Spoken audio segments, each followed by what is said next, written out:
This is Cougar Football.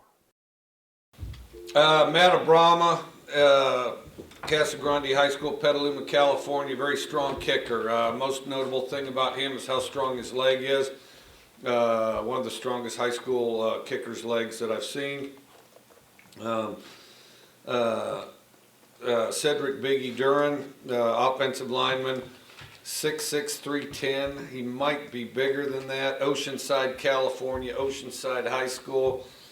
Big offensive lineman who continues to develop and get better and better. Already has pretty good feet.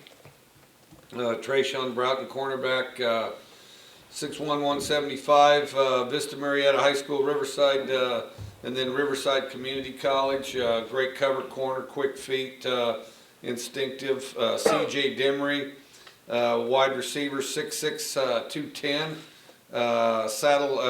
Went to La Costa Canyon and then Saddleback Community College. Big target, great vertical route runner, and good at catching the ball over his head. Tyler Helinski is on campus now. Quarterback, 6'4", 200. Upland High School, Upland, California. A big guy, but also kind of mobile. Extremely productive, both when he's in the pocket and outside the pocket. Shalom Luani, safety, 6'1", 200. From a high school, Fagatua High School in Samoa, San Francisco Community College.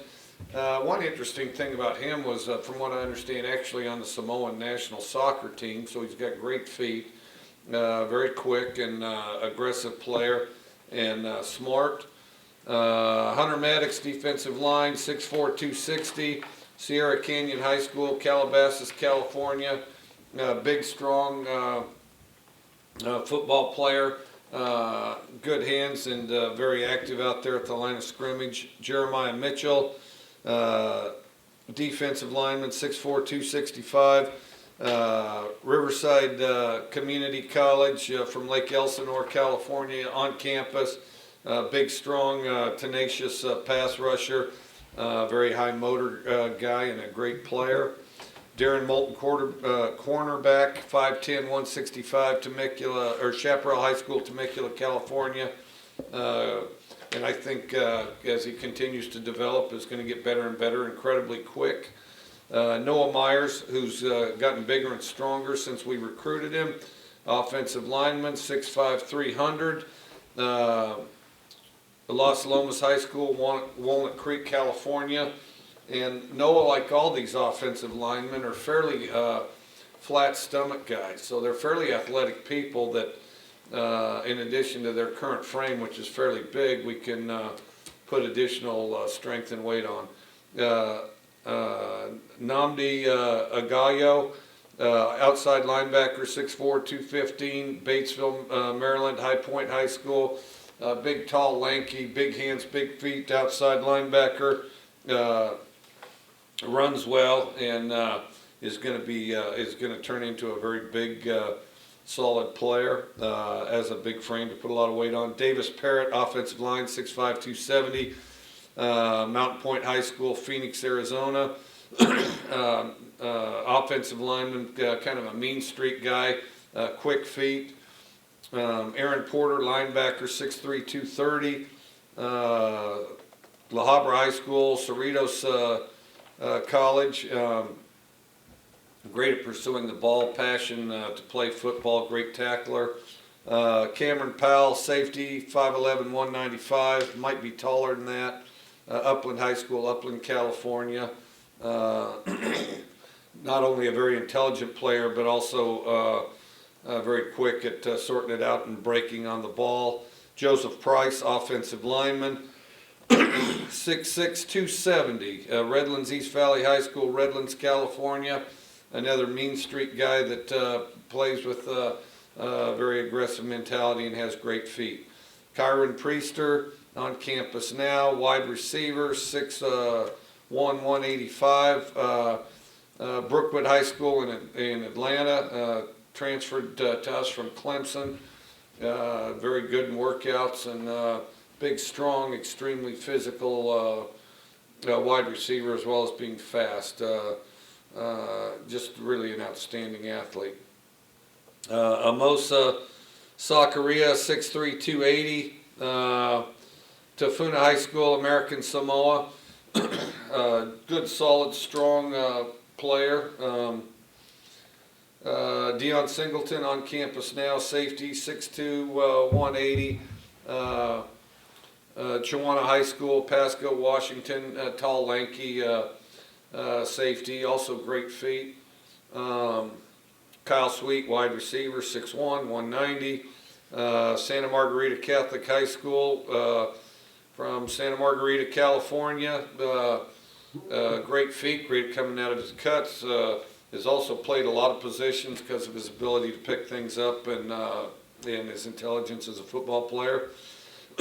Logan Tago, great athlete, can play either side of the ball, 6'4", 225.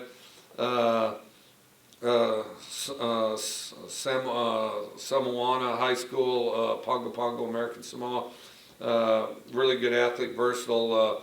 The positions he could play: safety, linebacker, outside linebacker, defensive end, tight end, wide receiver, inside receiver. He could play a lot of stuff.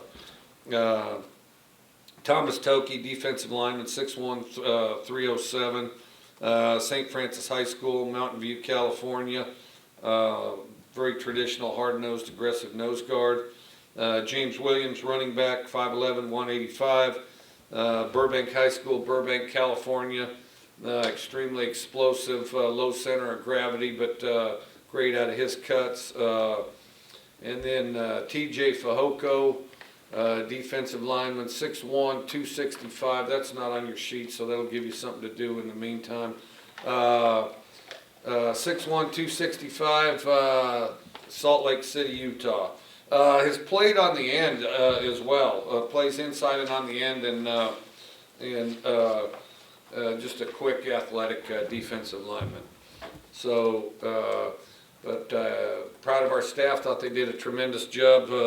Thought they put together a good class. We still expect a couple, and looking forward to the opportunity to coach these guys.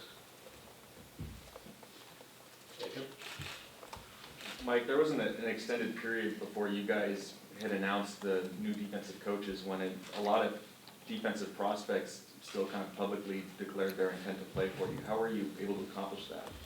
The biggest thing I think in recruiting is relationships and just being persistent and making sure people understand that you value the relationship with them, and that the program's going to maintain a solid relationship once they come up here. And I think that our coaches did a great job of that. And then also, as we got people up here on visits, and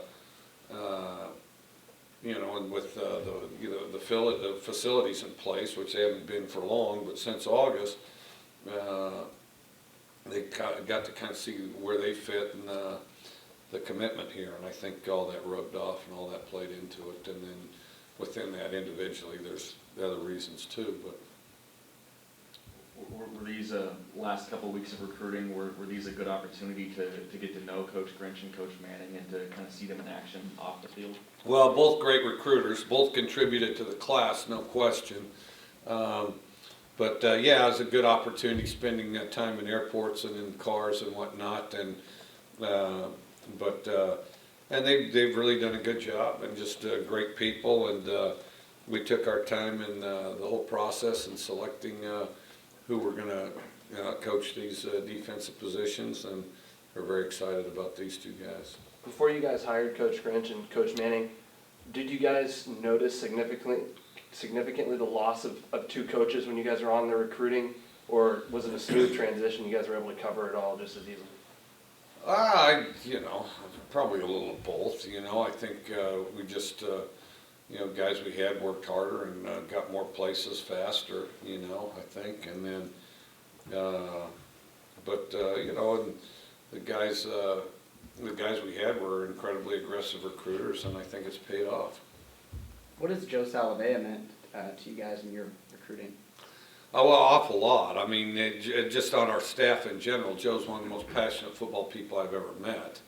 I mean, everything about him is passionate about football. I think it rubs off on our players, it rubs off on our coaching staff, and certainly our recruits. You're gonna have a lot of guys out of Santa Margarita High School on your roster next year. Is there a certain quality or trait you think that program produces that translates well to your program? Well, it's occurred to me, but the thing is I mean, they're a great program. They're always successful. They coach fundamentals and technique. They develop players better than than a whole lot of high schools do, and everybody we've had from Santa Margarita High School's done a good job for us, and so, you know, it's a nice little group to draw from. Now, you guys, for junior college transfers, obviously you probably want them to be able to contribute earlier than some of these freshmen, but other qualities, what do you look for once they get on campus? Are you looking for more leadership qualities out of these older junior college transfers? Well, right now, we just want them to adjust. We want them to get adjusted. We want them to get in shape. You know, a 4-year program as far as the off-season, the lifting, the running is more demanding, so we need to get them caught up, which these guys they're the right kind of guys, so they're aggressively pursuing that and working extremely hard. And but the biggest thing, they just need to adjust and get used to going to school here, and then when they get to spring football, then just one day at a time and one play at a time, just steadily improve and carve out their role. Obviously, when you're watching these guys, you know, playing games and stuff, it's easy to see their physical tools, but how do you go about evaluating these guys in their mental side of the game? You mean when we recruit them? Yeah. Well, yeah, some of it you can see on film. I mean, on film sometimes you can see if a guy's a smart player or not. You can see if he's a tough player or not. If he's a tough player, he's got a tough mentality. You can see if it means something to him, and then you get a better read on that as you meet them and meet their families and have them up on visits and things like that. When a guy like TJ Pahoko does one of these signing day announcements, are you surprised as well when he picks his school, or do you know ahead of time? I'm never surprised when somebody picks our school. Coach, obviously people start talking and things like that when guys flip, and some of these guys have been linked to Coach Simmons. Could we shoot down the rumor that he might be headed to Oklahoma? No, he's going to Oklahoma. Yeah, has had the opportunity and has been thinking about it, and so, yeah, he's going to Oklahoma. Coach, when you look at all the names you have, what's the identity of this class coming in, and do you feel like you really helped the defense out? I think offensive line, defensive line was key. Got some DBs that I think was key. I mean, really we needed an overall class. We needed, and that's what you'd like to have every year is an overall balanced class. But I'd say the quality of the offensive line, the defensive line, and the defensive backs in particular. Do you feel like the class has gotten better and better each year you've been here at WSU, or? Yeah, I mean, they've definitely gotten better, but we gauge them all by whether we think they can play as opposed to whether somebody else thinks they can play, you know. It's, you know, it's funny. I mean, everybody goes by these ratings for these classes, and yet nobody calls these guys up on third and long and asks them what play to call, you know. So if these guys know as much as they're credited for knowing, then maybe I ought to start doing that. So, but for the time being, we look at the players, and if we like them, think that they have a role that we can develop here, then we then we aggressively recruit them. With the exception of Deion Singleton, no other in-state guys, can you just talk about any reasons there were for that? Well, we'll definitely have some in-state walk-ons and things like that, but you know, the biggest thing is you kind of take the best ones as they come, and as you have guys come and visit and they're interested and they fit what you're looking for and you're after, then you sign them up. I mean, we recruited in-state, and we recruited in-state aggressively, but you know, these are the ones that we felt like fit, and that we fit us and they fit in they fit us and we fit them, so. Without a full coaching staff, did you find yourself having to maybe kind of reallocate resources, and that California was a more efficient use of those resources?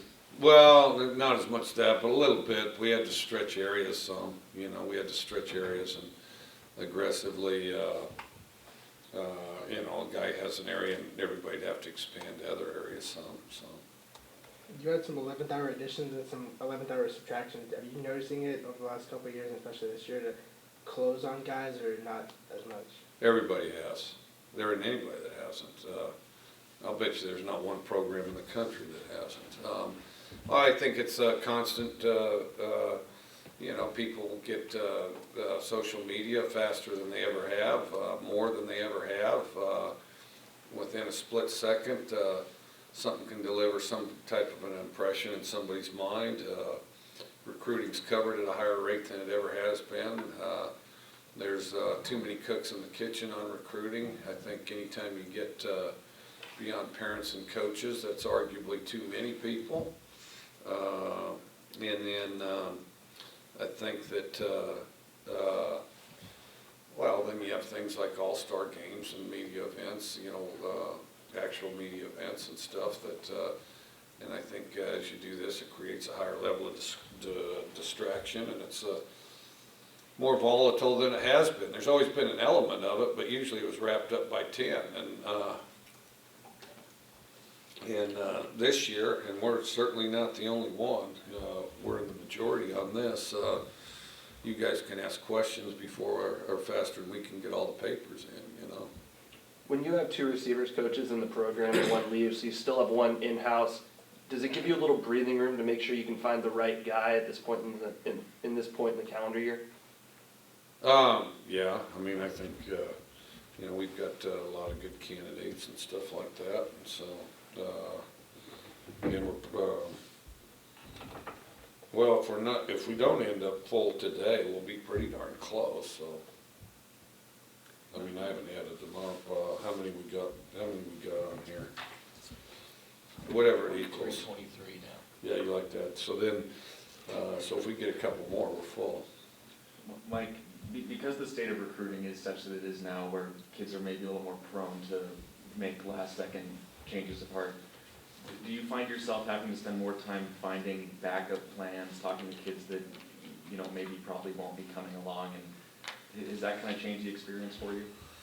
Well, there's that aspect of it. The other aspect of it is I wonder if I shouldn't have held 2 or 3 scholarships back, because, you know, it's not like just that they're shuffling.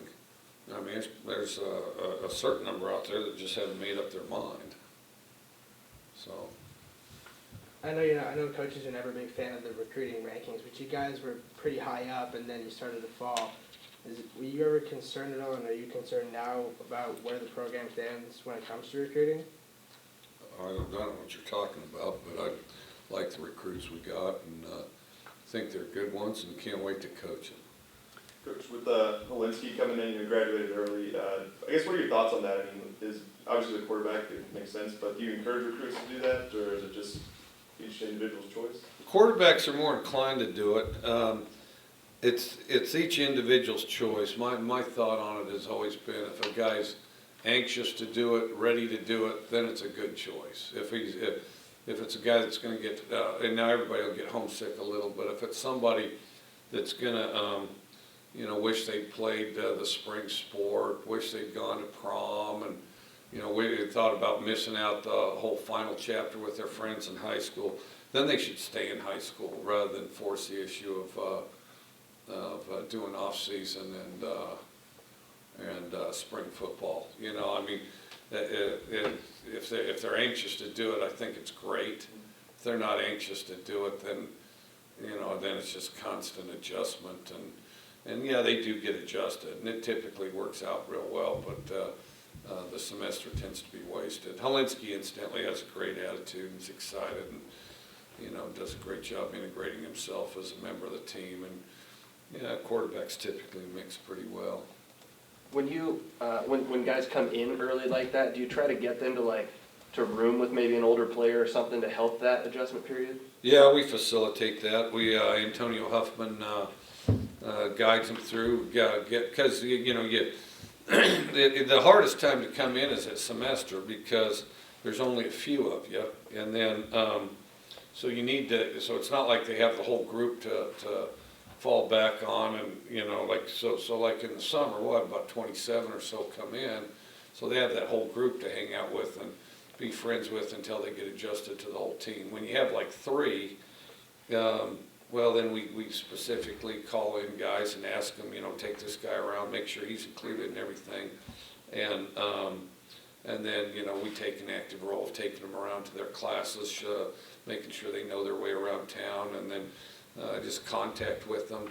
And Antonio Huffman does a great job of that because the coaches are typically on the road recruiting. And so that makes it even more difficult from the standpoint that their position coach and their coordinator's typically on the road recruiting, despite the fact they've just enrolled in school. So yeah, it does require kind of a concentrated focus. Coach, you've been at this a long time. What are the challenges, I guess, versus when you started to now at recruiting? I mean, the social media that pops up, different uniforms are coming into effect now. Have you noticed this big change over the years? I don't think it's a huge change. The biggest change is just there's more distractions. You weed through more distractions. That'd be the biggest change. A guy that really wants to play, really wants to play. And those type of guys get less caught up in the ceremony. And, and those guys typically are the ones with a mentality that adjust the quickest. Now, with that said, there's some that love the ceremony that'll eventually be great players, but and of course you recruit them, and they'll, everybody's been 18. It's easy to get distracted when you're 18, but those that don't get as caught up in it, I've found they adjust a little quicker. Do those distractions and things like that, do those maybe make you a little more amenable to an early signing period? I've typically been against an early signing period. It does. I've typically been against it, thinking that it's this thing goes fast enough, and you're asking them to make the choice the first part of February. But some of it with the higher concentration of information and things, I think it's something to look at. It'll get looked at, and it has gotten looked at really every year for 10 years, so I think it's worth looking at and has been. But I think it's closer to being practical now than it ever has been. Well, questions on the line for Coach Leach? Mike, this is Bud Withers. I was wondering how much Simmons' impending departure hurt you guys down the stretch. And then secondly, how does that buzz get out? Does Oklahoma start spreading that or whatever, or is it something he volunteers to the kids he's recruiting? Well, I don't think it necessarily does. Here's I don't know how it affected the players, and that's difficult to say, and that's hard to gauge. Because this whole business of commitment, commitment's got a lot of shades and degrees to it, so, less committed guys tend to flip and more committed guys don't, so that part's hard to gauge.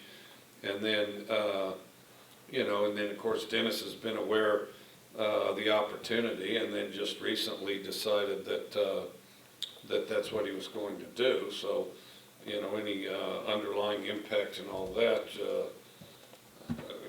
that's anybody's guess, so. So, but to clarify, how does that get out?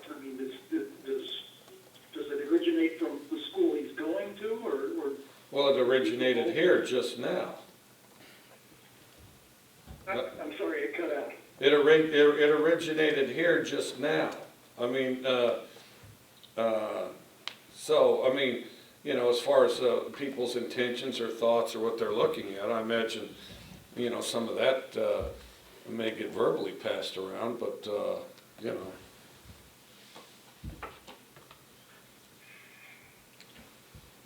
Any other questions on the line for Coach Leach?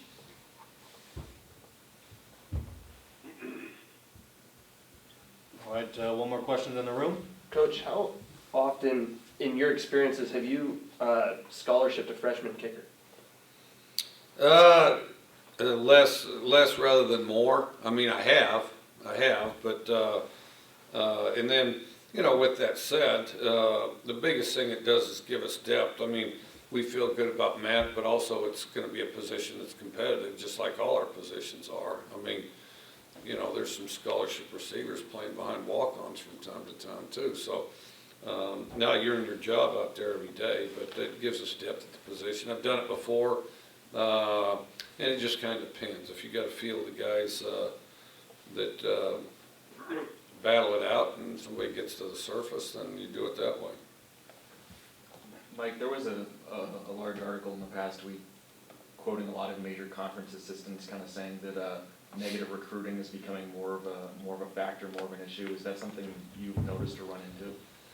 Yeah, I think there's some of that. I think there always has been. I don't know that there's more as much as it's probably accelerated just because the volume of information's higher and that it's transferred quicker. Coach, I'm curious, your thoughts at the end of the Super Bowl in terms of that last play. You're a passing guy. Would you pass it on third down or second down to the Seahawks, or what was your take on that? Well, first of all, I think some of that's got a little overblown. It's one of the wildest, it's probably the wildest Super Bowl ever, one of the wildest games ever, especially when you consider it's fairly low scoring. You know, you had a catch there that nobody thought you'd ever see. And then you had an interception nobody thought you'd ever see. But yeah, I thought Pete Carroll put it pretty good when he said that, you know, personnel-wise, they're out there and they're heavy set, you know, and so, you know, they're trying to address the problems that the defense presented, you know. I mean, there's a difference between something not working and something being a bad idea. So, a great play by the DB. I mean, the play by the DB was as impressive as the play by the receiver that caught the ball. I mean, you saw two great plays within a short time frame. By the DB, you don't usually see that play, and by the receiver, you see that play even less. You know, so you know, I just think a really good player. And then of course, you know, Marshawn Lynch is a commanding player and had a big day, and they'd had a tough time stopping him. And you know, I can say with certainty the Seahawks hadn't forgotten about handing it to him, and you know, and then of course, if the play had worked like it was drawn up, everybody'd be happy and think it was brilliant. So, yeah, and they did have their heavy, you know, the heavy front end and the whole thing. So, Last chance on the line for Coach Leach. Mike, I think we on the phones may have missed the first part. Just maybe your thoughts on how this class compares with your previous ones? Very good. I think this is the best class, in my opinion, we've had since I've been here. And are there two or three guys that in your mind really stand out? That's always tough to say. The guys that adjust the quickest are the ones that stand out, and then of course the JC guys have a little more experience, but we'll know more on that as we get to spring and see who adjusts the quickest.